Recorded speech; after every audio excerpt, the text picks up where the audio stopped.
Bueno, que Dios le bendiga entonces. La predica de esta mañana es esfuérzate en la gracia. ¿Qué me inspiró a hacer esto? Estamos en el tiempo de la Reforma, el 31 de octubre de 1517. El reformador Martín Lutero clavó las 95 tesis en la puerta de la catedral de Wittenberg, marcando el principio de la Reforma protestante, y esto ocurrió en el siglo XVI. Entonces estamos mirando artículos sobre la Reforma y mirando un poquitito. Ustedes saben que desde los inicios de la Reforma, ante los abusos de la Iglesia Católica, se estableció las 5 solas del cristianismo, lo que filtró completamente las cuestiones que quieran meterse y contaminar toda la obra bíblica que la hizo nuestro Señor Jesucristo. Entonces estableció la sola escritura, la sola fe, la sola gracia. Estableció solo por Cristo y a Él sea la gloria. Esas son las 5 solas y también lo llamamos como el pilar del cristianismo. John Wycliffe es uno de los conocidos reformador llamado Lucero de la Reforma, Lucero del Alba. Su ministerio, antes del amanecer de la Reforma, Dios lo utilizó a Wycliffe para traer a muchas personas a la luz, incluyendo a Juan Hus, quien participó de la controversia sobre la autoridad de las Escrituras después de la muerte de Wycliffe. Martín Lutero se identificaría como un husita. ¿Qué quiere decir un husita? Quiere decir que él pertenecía, Martín Lutero, al movimiento reformador. Durante la Reforma protestante se enfatizaban las distinciones entre los primeros reformadores de la Iglesia Católica Romana. La sola palabra que significa solo, lo que yo le mencionaba, esos 5 puntos, se utilizaba con relación a las 5 enseñanzas que definen los argumentos bíblicos de nosotros los protestantes. Entonces, cada una de estas solas puede considerarse tanto una corrección ante los abusos de la Iglesia Católica Romana en el comienzo de la Reforma como declaración bíblica positiva. Para nosotros, los cristianos evangélicos, llamados por la Iglesia Católica protestantes, es fundamental la Reforma y también es fundamental los reformadores. Y eso en el 31 de octubre nosotros recordamos todos esos acontecimientos. Entonces, esto me llevó a pensar, reflexionar un poquitito sobre la gracia, los conceptos de la gracia. Y Pablo a Timoteo justamente le da un mandamiento a que se esfuerce en la gracia. Entonces miraba yo en este verbo, esforzarte en la gracia es un regalo. Entonces traía en mí esta palabra, este título, controversia, y eso me llevó a estudiar un poquitito lo que hoy en esta mañana quiero desarrollar con ustedes. Quiero darle el contexto de la prédica, donde el apóstol Pablo se cree que murió entre 62 y 68 años. Él tenía entre 62 y 68 años cuando murió. Aunque la Biblia no registra cómo murió Pablo, sí un padre de la iglesia, Ignacio de Antioquía, declaró que Pablo fue martirizado y tradicionalmente se cree que fue decapitado en Roma alrededor del año 64 después de Cristo. Ahora, Pablo llevaba a su cuerpo las marcas de Cristo. Decía que había soportado todo por amor a los escogidos. Esto está en 2 Timoteo 2:10. Pueden abrir ya en 2 Timoteo, porque eso es lo que vamos a pasearnos por 2 Timoteo. Entonces, pueden abrir su Biblia en 2 Timoteo.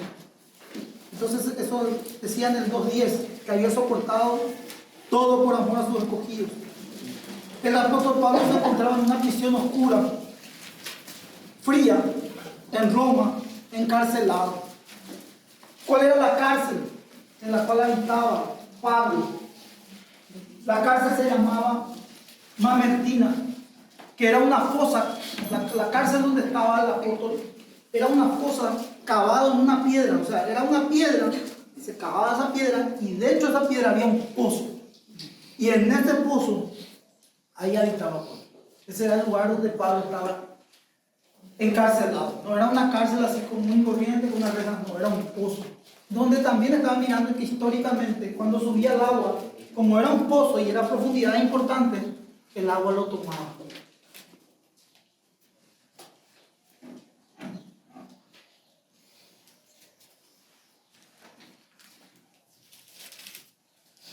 Bueno, Pablo era tratado como un criminal esperando su ejecución. Y desde ese lugar da conmovedoras palabras.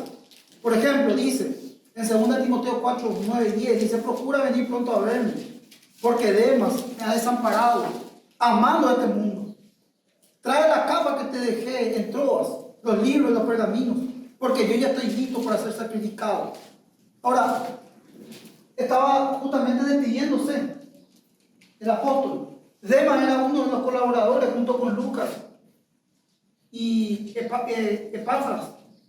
Estaban desamparados, querían ver. Pablo, antes de partir, quería ver a su discípulo amado. ¿Quién era su discípulo? Timoteo. Pablo tenía razones suficientes para tener un desaliento. Exiliado en una fosa, estaba ya prácticamente, por decirlo así, desamparado, le abandonaron todos.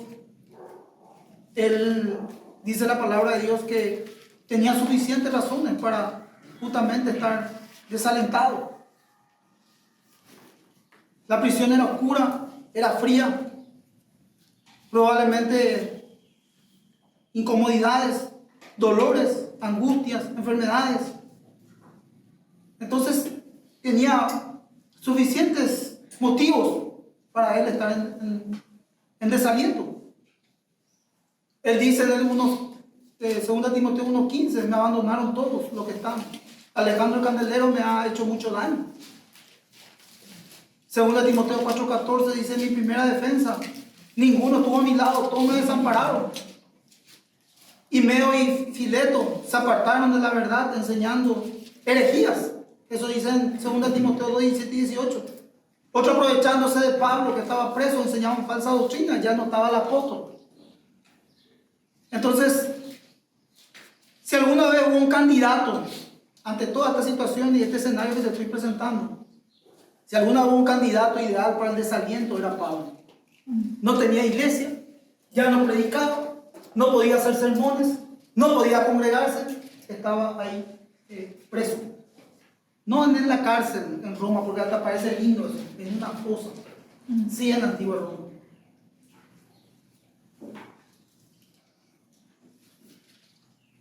Entonces, todo lo que le sucedió al apóstol tenía razones suficientes para desanimarse o para renunciar. Incluso me vino toda la mente, hasta incluso para apostatar su fe.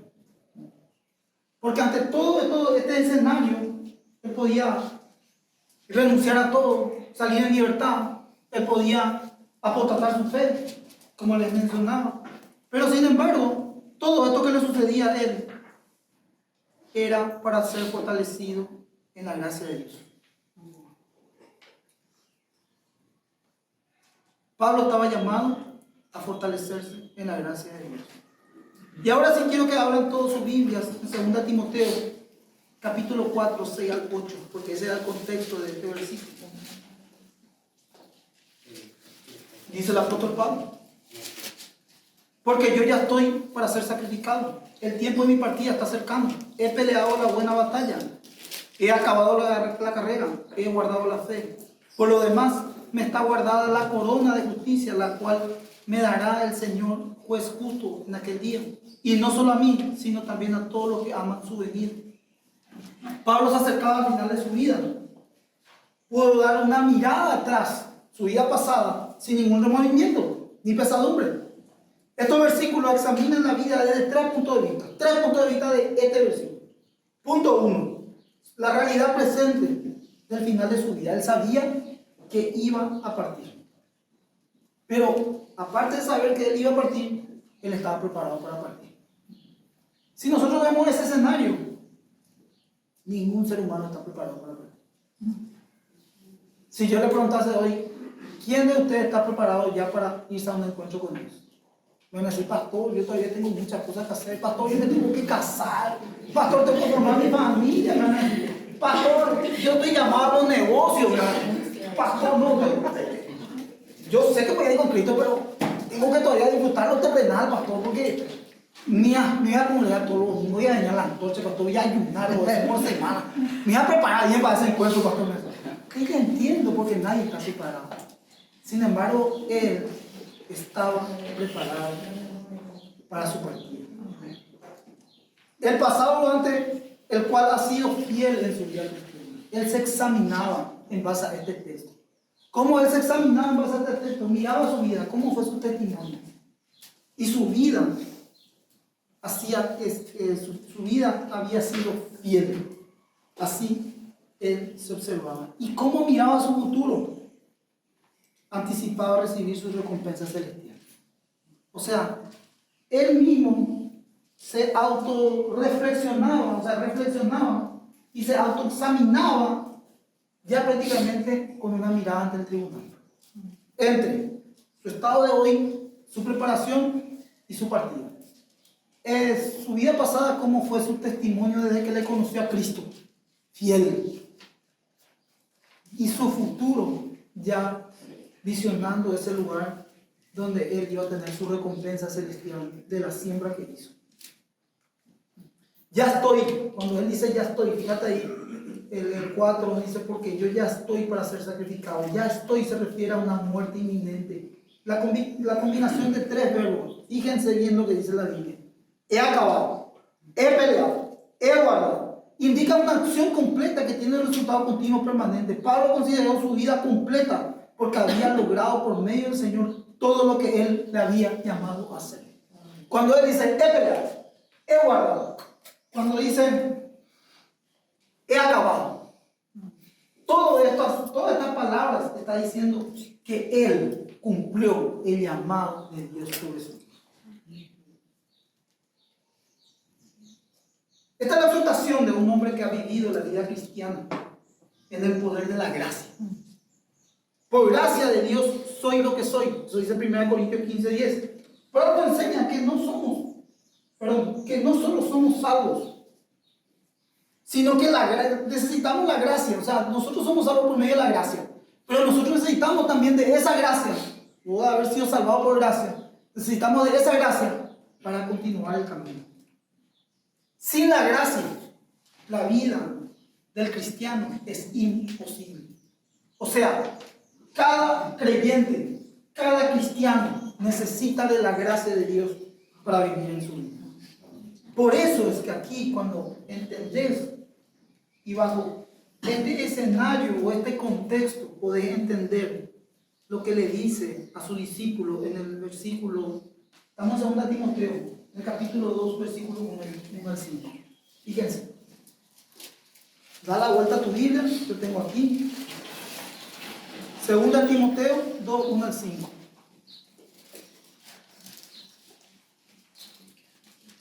Fíjate lo que dice. Tú, pues, hijo mío, esfuérzate en la gracia que es en Cristo Jesús.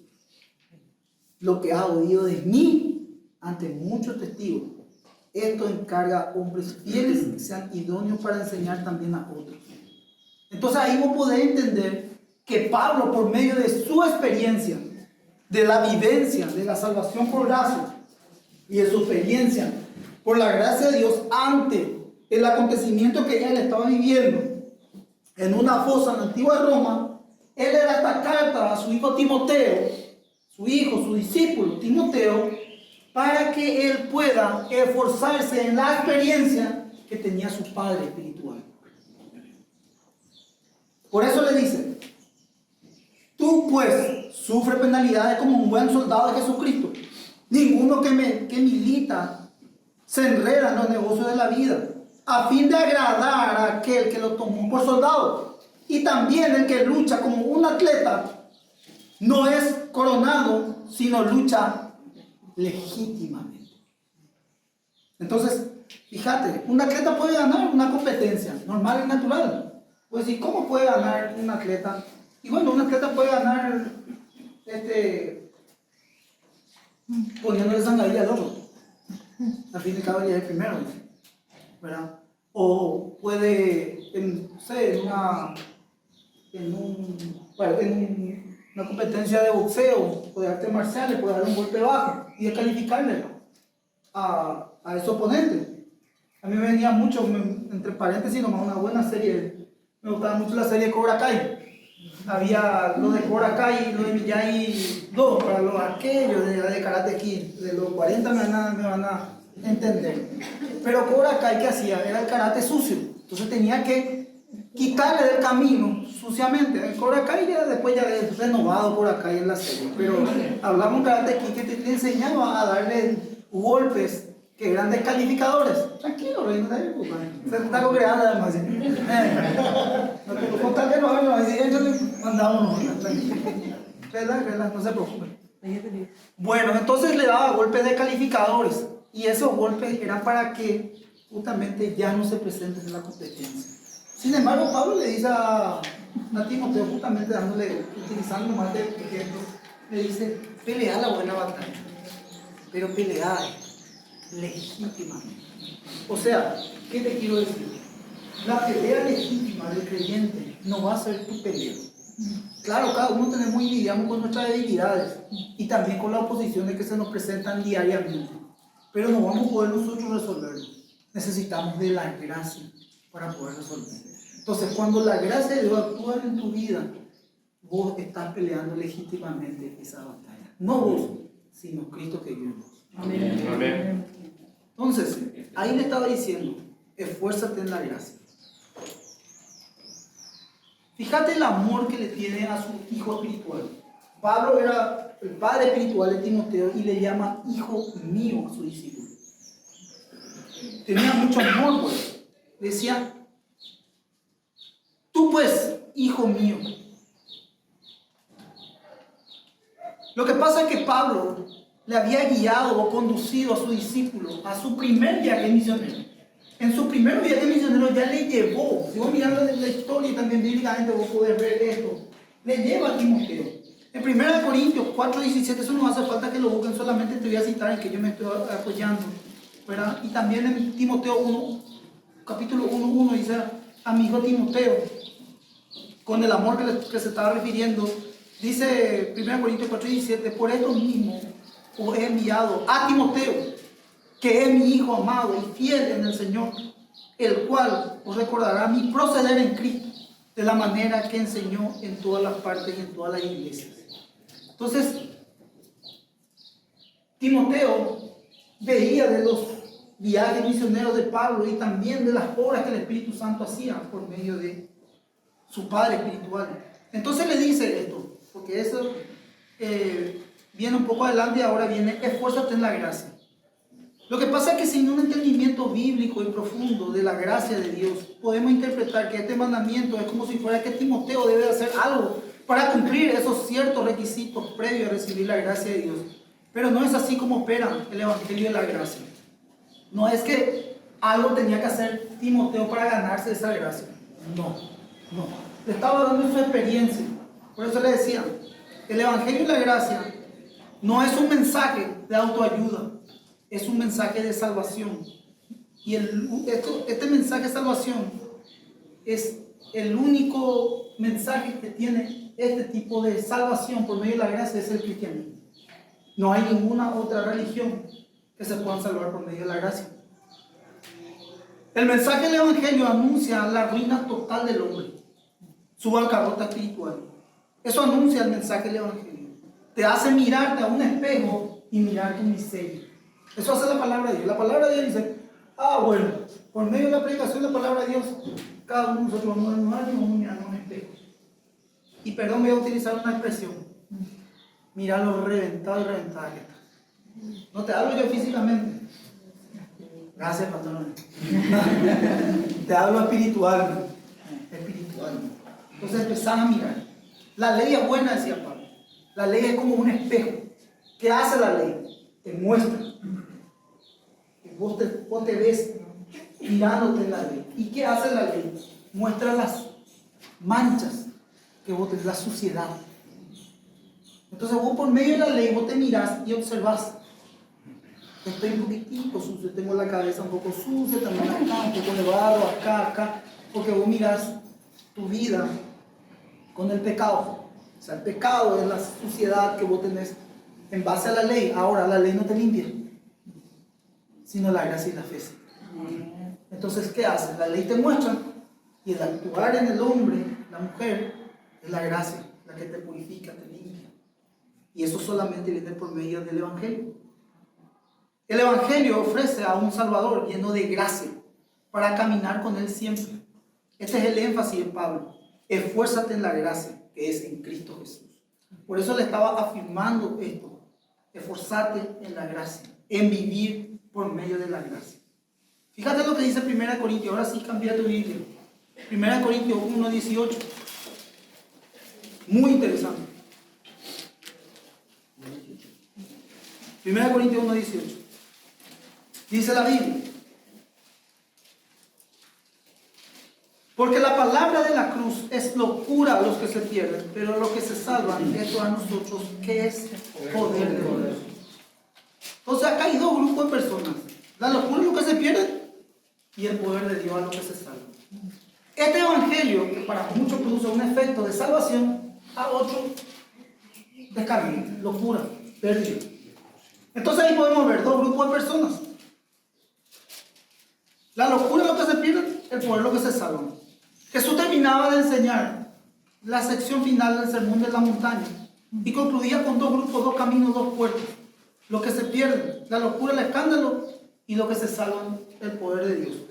Conocido versículo que lo citamos siempre, pero voy a citarlo, no hace falta que lo busquen. Mateo capítulo 7 dice: entra por la puerta estrecha, porque ancha es la puerta y espacioso el camino que te lleva a la perdición, y muchos entran por ella. Porque estrecha es la puerta y angosto el camino que te lleva a la vida, y pocos son las que la hallan. ¿Qué representa la puerta ancha, mi querido hermano? Las religiones que se salvan mediante las obras, la autojustificación y la misma autosuficiencia. Todas las religiones, mormonas, testigos de Jehová, musulmanas, islam, judíos, católicos, todos ofrecen la salvación por medio de las obras. Todos. Deber de hacer algo. Por eso le decía, el cristianismo es completamente distinto. Por eso que esforzarse en la gracia no está diciendo hacer algo para recibir recompensa. No. Todas las otras religiones sí lo ofrecen. Deber de hacer algo para poder salvarte. Sin embargo, el cristianismo no es así. No es así. Muchos incluso te dicen desde chiquitito, y eso tradicionalmente ya nos habrán dicho y habremos escuchado: tenés que portarte bien, mi hijo, o tenés que portarte bien, mi hija, para irte al cielo. Entonces es como que vos tenés que portarte bien para irte al cielo. Sin embargo, el cristianismo no. Hasta irónicamente, portándote mal, tenés la posibilidad de salvarte. Y vos decís: ¿por qué, pastor? Y si yo le pregunto a usted: ¿por qué ustedes están acá? La gran mayoría me dice: no, pastor, yo estoy acá no es por bueno. Yo estoy acá porque, sinceramente, pastor, necesito. Si no era por el evangelio, por la iglesia, pastor.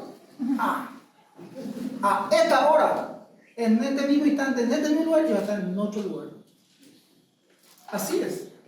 Entonces vos decís: no, entonces que te portas bien, te vaya al cielo. Al contrario. Si yo le pregunto a Pepi, ¿qué era tu vida hace 7, 8 años, 9 años? Gerando. Y Marcelito está viene camuflajeado. Y así puedo decirle a muchísimo: Enrique acá está calladito. Vos le das a Enrique acá con su aureola. No está la cara, por acá está la cara, ¿dónde está la cara? Ahí está. No le voy a preguntar a Enrique, acá no le voy a preguntar. Entonces no venía a la iglesia por bueno. No venía a la iglesia. Ese falso concepto de decir: vos venía a la iglesia por bueno. No. Lo que vos venía a la iglesia sí es a recibir la bondad de Dios. Empieza a transformar por medio del evangelio. Por eso es porque dice: si no, pues tenemos que patear este versículo y ¡pum! Y sacar ahí a otro arco. Por eso dice: lo vil, lo necio, lo menospreciado, aquello que no es. ¿Para qué? Para avergonzar incluso. Porque lo que era escoria del mundo, lo escoge Dios para hacer lo que nada humanamente puede hacer. Incluso he escuchado esto, y esto es testimonio de mucha gente, incluso gente que yo recibo. Hay gente social reventadísima, reventada, vamos a hablar emocionalmente, reventada, desequilibrada emocionalmente, ojo psiquiatra, psicólogo, ¿cómo se llama? Ese que te lee las cartas, ay, Cumanchú, completo. Después ya, y con mucho respeto al país, es que logró, que tomó una cosa, que le bañaron con esto, que hambre, todo se ve. Y después cuando se encuentran soluciones, mira, la verdad que ya no hay solución. Y van un poco ahí, quizá ahí, soy evangélico y eso. Por ahí ellos hacen algo, ahí viene, reventadísimo, atado, pero nambrena. Y te echan para que te viene. Ya viene drogado, viene pastilleado, viene reventado, viene. ¿Sabe qué hace Cristo? Esa escoria donde no hay solución. Su palabra. Amén. Su palabra. Y se cumple. Por eso que es poder de Dios para aquel que cree. Amén. Y vos decís, ¿y mi problema, pastor? Bueno, tranquilo. Si a ese reventado le salgo de otra forma, le cambia. Tu problema, tranquilo. Está ahí quizás. ¿Por qué? Porque Dios no va a poner unas cargas en tu vida que uno pueda sobrellevar. Te está formando, te está enseñando, te está aprendiendo, te va acercando a Dios, te va formando tu carácter, va siendo sanado, va siendo restaurado, va siendo más empático con la gente, te das cuenta que la vida no es todo joda ni pepe, te das cuenta que hay gente que sufre, te das cuenta que hay necesidades y te hace más reflexivo. Ajá, ya no sé. Entonces es una bendición otra vez. Esa prueba que vos le estás pidiendo al Señor que te quite, te va a quitar, tranquilo, no es para toda la vida, la prueba es momentánea, la prueba es circunstancial, la prueba es por un tiempo. Y cuando más nosotros llevamos dignamente esa prueba y esa carga, rápido se va a ir porque hemos entendido que es de Dios. Amén. Amén. Bueno, fuerza entonces. Gracias. A todo. Yo también.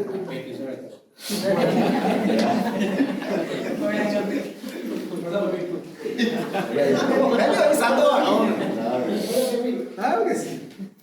Bueno, entonces dice, fíjate, estamos en 1:18 de 1 Corintios, fíjate el 19. Pues escrito está: destruiré la sabiduría de los sabios, la desecharé el entendimiento de los entendidos. ¿Dónde está el sabio? ¿Dónde está el escriba? ¿Dónde está el disputador de este siglo? ¿No ha enloquecido Dios la sabiduría del mundo? Pues ya que la sabiduría de Dios, el mundo no conoció a Dios mediante la sabiduría, agradó a Dios salvar a los creyentes por la locura de la predicación. Porque los judíos piden señales y los griegos buscan sabiduría. Los maestros de la ley, los judíos conocían, practicaban la ley, las tradiciones, manejaban la Torá. Un tiempo en el cual creían que tenían la teología correcta. Eran religiosos, eran entendidos. Por otro lado estaban los griegos, pensadores, filósofos altamente cultos, racionales. Los sabios, eran los griegos. Los sabios, los griegos, eran altamente pensantes que jamás podían creer que un Dios Padre enviara a su hijo a morir de esta clase. O sea, ellos decían, tan inteligentes eran, tan sabios eran los griegos, que decían, no podían conceder en su mente, racionalmente, es decir, ¿cómo un padre que ama tanto a su hijo va a enviar a la tierra a morir por los pecados de una humanidad? Entonces era una locura para un griego. Inconcebible poder pensar esta locura. Y sí, vamos entre nosotros, ¿verdad que es una locura? Sí.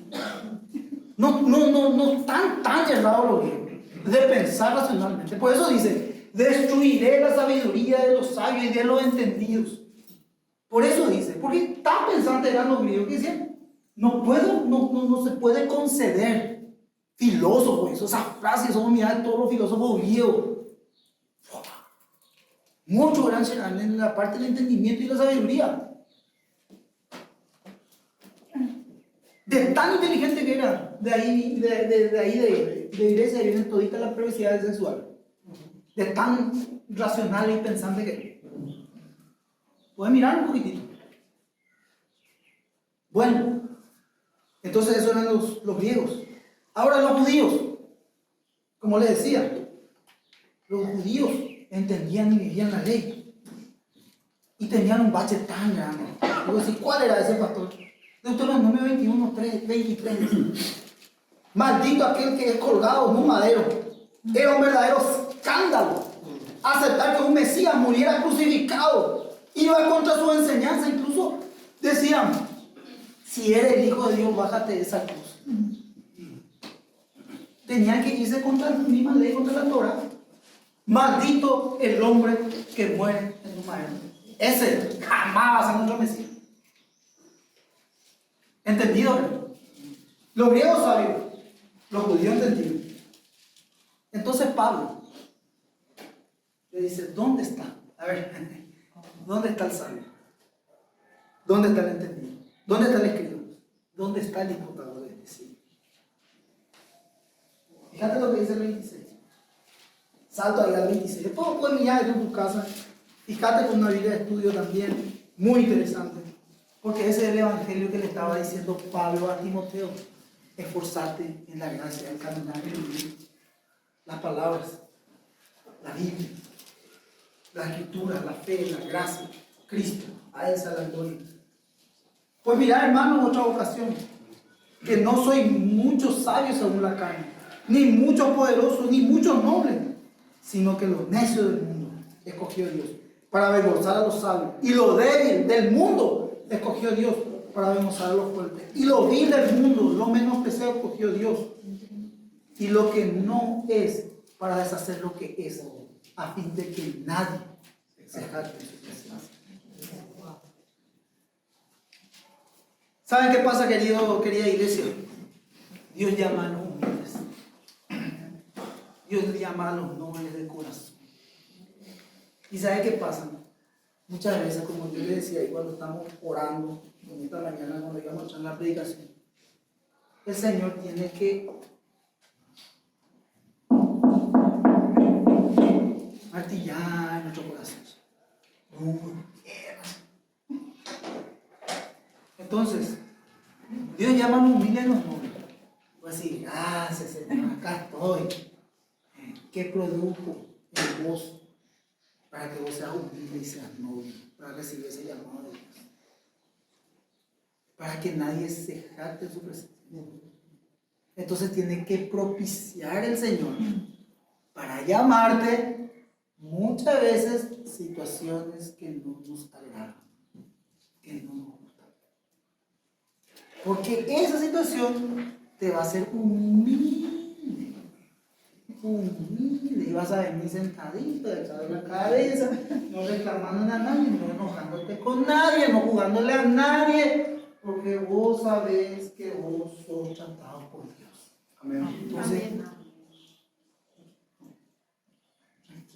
te va a formar tu carácter, después de tener un problemita acá, otro allá, alguna enfermedad aquí, te saca otra vez eso, y ahí viene lo que Dios tiene que tratar. Te querés enojar y puede ser que y ahí Dios está tratando. Dios está tratando. Entonces te volvió. Después de repente zapateas diciendo cuánto todavía no es. Sí, porque es un llamado de Dios. Amén. A mí me dijo una persona, tú hablando hace poquito, tú hablando con una persona, estaba tan convencido que se iba a morir, ya se moría.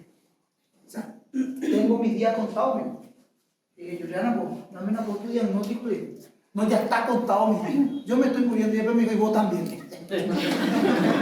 Bueno, la verdad que no deja de tener razón, porque yo y vos también, o sea, si nosotros nos miramos el panorama, el escenario, no te quiero motivar en esta mañana, pues es el día de victoria, pero la realidad es que no estamos muriendo, nos vamos camino, de camino nos vamos, y la muerte, mi querido hermano, es irreversible. O sea, vos y yo sí vamos a tener que partir. Entonces por ahí lo que se quiere casar tiene que acelerar nomás los trámites. No te dicho, no apuremos los procesos. Bueno, y tan convencido estaba de que esto mismo que yo le estoy diciendo a usted, yo le decía a este señor. Y yo le decía a él, pero no te va a llevar, no sé, yo y Dios. Yo te voy a decir algo, porque me contó toda su historia acá, allá, perfecto. Y me dice, ¿qué me puede decir, pastor? Te pido perdón, te dije. Y me puedo reír, sí, reíste, me todo bien, pastor. Y me estuve riendo un poquitito. Me reí con él, porque es un amigo contemporáneo. Y le dije, ¿qué vos me podés decir? ¿Qué me está pasando? ¿Querés que te diga por mi experiencia? Le dije, sí, Dios te está llamando. ¿Qué? No puede ser, no. Me oigo yo a la iglesia católica, me voy acá, me voy allá. Dios te está llamando, ese es tu problema. Vos podés hacer lo que vos querés. Podés decir, no, hacer tu llamado de Dios, te podés allá, te podés acá, podés andar como un loquito por la calle también, no hay ningún problema. Un problema. Pero una cosa es duro es irte contra esa vida. Yo que vos, mi querido, me humillo bien, me voy nomás a la iglesia mañana. Te digo bien, yo te digo, no puedo dormir, no puedo acá, no puedo no tener pan, no, me duele mi brazo, me duele la cama, todo tu cuerpo está doliendo, y por mucho tiempo, hasta que entré a estudiar. Amén. Ya me fui así, ya me fui allá, me quiero no, acepto, yo estoy a favor de los profesionales. Pero si no vas a recibir tu medicina. Amén. Así no hay. Tenés que rendirte completamente. No hay otro camino. Le conté la vida de nuestro querido hermano y amigo que está en Colombia ahora de una vez todavía a ti. Para aquellos que le conocen a ti, yo peleaba. Ese sí que se esforzaba en su la gracia. Ahí en la puerta, él peleaba por su vida espiritual. Peleaba. Ahí vos le veías alzando la mano. Hasta el latino ahora. Pero yo le digo algo, no está mal, porque está en la angustia. Vos tenés que estar en esa piel para saber lo que está pasando. Y está peleando. Y entre la vida y la muerte, fuera de toda broma, en serio. Yo, dentro de todos los temas también emocionales que tenía, está la parte espiritual. Pero Satanás realmente no viene así a decirte, hola, ¿cómo estás? Bien, vamos a tomar un cafecito. Satanás viene a reventarte, viene a agarrar y sacar lo más feo de vos. Viene a querer manchar tu vida, a dejarte una marca donde ya no te puedas levantar, donde tenés que estar ahí tirado, acusado, y hasta te quiere humillar públicamente en tu testimonio, te quiere matar. Él no viene así como yo te diga así, no coquetean y eso. No, Él viene para matar, gustar y destruir. Él viene para destruirte. Por eso cuando yo oraba así, de que no se filtre ningún pecado ni nada, porque yo sé, mi querido amigo, cuando se filtra, viene para reventarle. No va a venir así a querer dividir, no, viene a reventar, que se cierre. No, es así, no tiene él así un proyecto y así de alianza. Son humanos, espiritualmente. Son fuerzas que vienen a reventarte, a vos, a tu familia, a tu hijo. No hay trato, no hay que, no tiene que haber negociación. A veces sí que tiene que decir no. Cubrir todas las áreas de tu vida, de tu casa. Y la única manera de hacerlo no es humanamente. No entra en un estado de miedo ni nada. No sabe cómo se combate esto. Oración, con oración, ayuno, todo, conexión, comunión, todo con la gracia. Cuando vos estás bajo la gracia, cuando este evangelio causó un efecto, cuando tu vida tiene un testimonio, hay una autoridad. Entonces voy a hablar su palabra, y su palabra misma disipa todas estas cuestiones. Amén. Por eso yo digo, me puede decir, bueno, pastor, hay personas que vinieron también por ser personas buenas, perfecto, y al venir se dan cuenta que no son tan buenas. Quizás no tuvieron todos esos pecados reventados que nosotros estamos contando acá, ¿verdad? Tenemos un malo como la congregación de Barrio Obrero, que el que viene y te me cuenta el testimonio está en el lugar correcto. Pero hay gente que viene también por el bien O sea, moralmente tuvo una vida y también, diríamos, de familia, y había principios, incluso en su familia. Pero al venir a Cristo por medio de la palabra, se da cuenta que tampoco era muy bueno, que tenía malos pensamientos, que sus ojitos también se iban, que quería hacer cosas que no estaban bien, y todo eso revela la palabra de Dios. Te quita, te cambia, te rompe para hacerte mal. Amén. Amén. Bueno, terminamos entonces con esto. Ningún pecador puede jactarse de recibir la salvación por medio de su intelecto. La salvación es por medio de la gracia. El que se gloríe, gloríese en el Señor. Por eso yo te digo, todo es para su gloria. Vos me decís, pastor, yo puedo pedirle al Señor una casa, no sé, ¿dónde puedo pedir una casa al Señor? De vacaciones en Sandra. ¿Puedo pedir una casa al Señor en Sandra? Pedirle. Y yo me decís, no, pastor, pero eso es vanidad. Atender, aplicar. Y a dirección. ¿Para qué vos querés? Si vos me preguntás, yo te pregunto, yo quiero una casa en Sandra, estoy pidiendo, yo me estoy arrodillando al Señor un bien material en San Bernardino. ¿Para qué querés tu casa?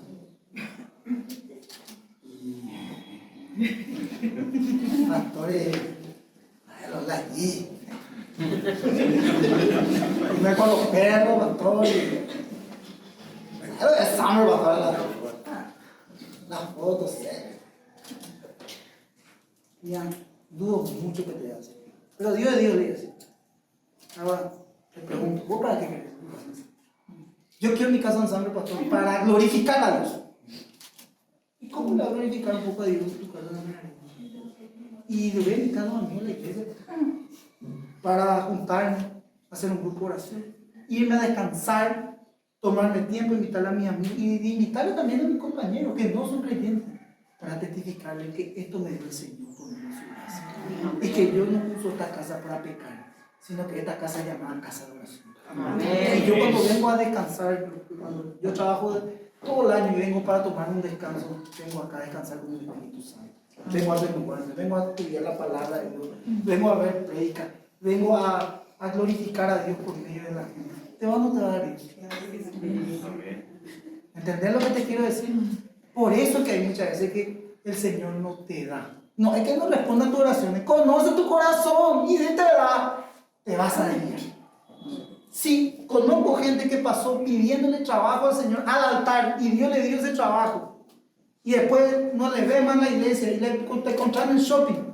Y le preguntaron, ¿te veo más la iglesia? Y no venís, ¿qué te pasó de vos? ¿Te va a otra congregación? ¿Cómo que el tema? No, pastor, no tengo más tiempo.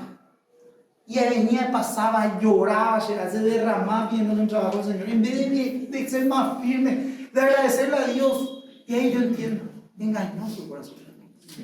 Y muchas cosas el Señor nos da porque no vamos a vivir. Entonces, te tienes que mantener humilde, sin jactarte de nada, quitando toda vanidad y vanagloria humana, entendiendo que no lo hiciste nada sino Dios lo hizo contigo. No fue tu fuerza, la fuerza de Dios la que te hizo lograr. Amén. En todo aspecto rompe toda autosuficiencia humana. Eso hace Dios. ¿Se entiende, gente querida? Amén. Bueno, entonces nadie puede jactarse, todo es de Dios. El que se gloríe, gloríese en el Señor. El mensaje de la cruz parece tan ilógico e irrelevante a la mente natural y orgullosa del hombre, pero es la mayor demostración de amor y poder.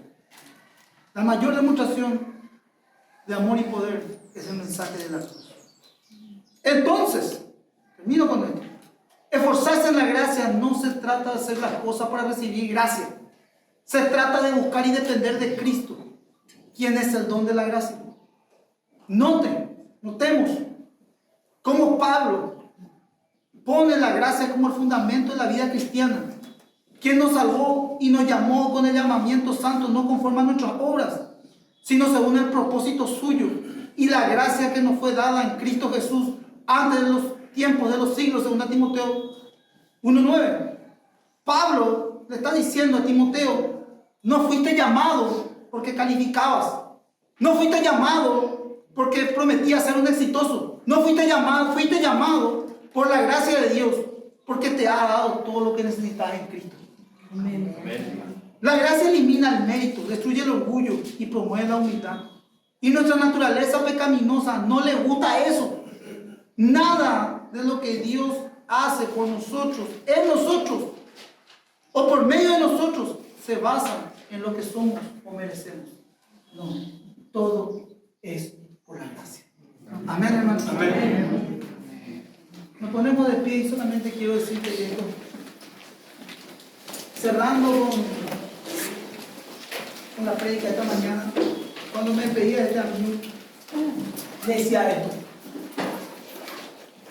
¿Por qué es lo que vos me decís, pastor, que pensás que no me voy a morir? Me decía. Y yo le dije, ¿tenés familia? Tengo.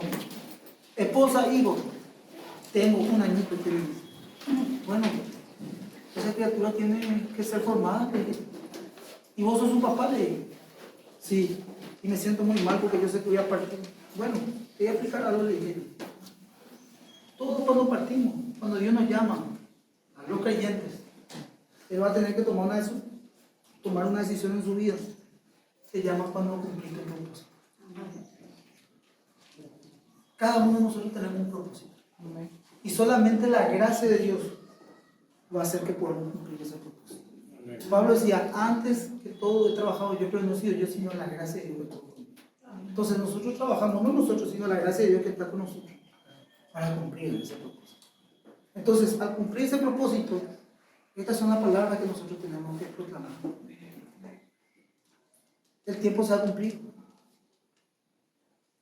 He guardado en todo ese proceso. Y ahí te puedes en paz. Ya cuando vos cumpliste tu propósito. No sabemos el tiempo. Dios lo determina. Nuestras vidas están rendidas completamente a Él. Confiemos, disfrutemos, vivamos plenamente, íntegramente, con gozo, con alegría, con paz, porque Cristo lo llena todo. Amén. Todo. Todo. Y si Cristo lo llena todo, no tiene que haber ninguna insatisfacción. Problemas van a haber. Imposible no tener problemas. Todos los días con problemas. Pero esos problemas no ayudan a crecer. Y para todos los problemas hay una solución. Estos tienen que saber siempre. No nos ahoguemos en el problema, porque hay una solución.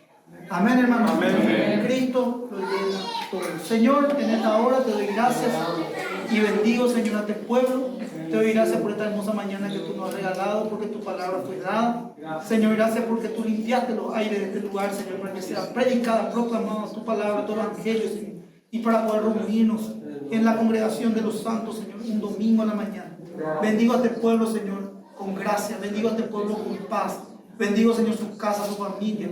Oro, Señor, para que disfruten de este hermoso domingo, Señor, y que ellos se esfuercen en la gracia, Señor.